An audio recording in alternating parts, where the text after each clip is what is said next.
একটি সেনাবাহিনীর গুদামে 1500 লোকের 40 দিনের খাদ্য মজুত আছে। 13 দিন পর কিছু সৈনিক অন্য জায়গায় চলে গেল, বাকি খাদ্য অবশিষ্ট সৈনিকের আরো 30 দিন চললো। কতজন সৈনিক অন্য জায়গায় চলে গিয়েছিল?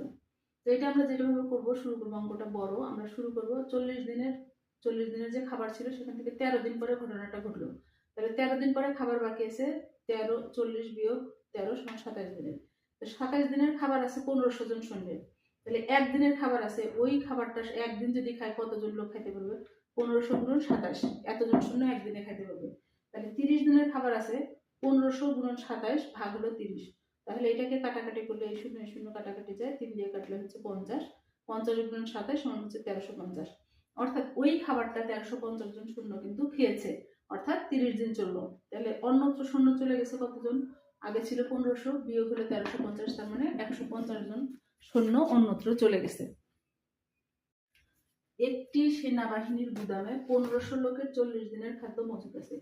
13 দিন পর কিছু সৈনিক অন্য জায়গায় চলে গেল, বাকি খাদ্য অবশিষ্ট সৈনিকের আরো 30 দিন চললো। কতজন সৈনিক অন্য জায়গায় চলে গিয়েছিল? তো এটা আমরা যেভাবে করবো, শুরু করবো, অঙ্কটা বড়, আমরা শুরু করবো 40 দিনের যে খাবার ছিল সেখান থেকে 13 দিন পরে ঘটনাটা ঘটলো। তাহলে 13 দিন পরে খাবার বাকি আছে 13, 40 বিয়োগ 13 সমান 27 দিনের।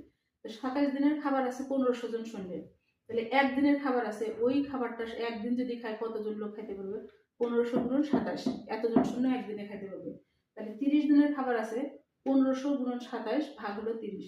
তাহলে এটাকে কাটাকাটি করলে এই শূন্য শূন্য কাটাকাটি যায়, 3 দিয়ে কাটলে হচ্ছে 50, 50 গুণন 27 সমান হচ্ছে 1350।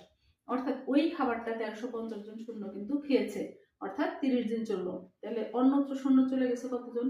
আগে ছিল 1500, বিয়োগ হলে 1350, তার মানে 150 জন সৈন্য অন্যত্র চলে গেছে।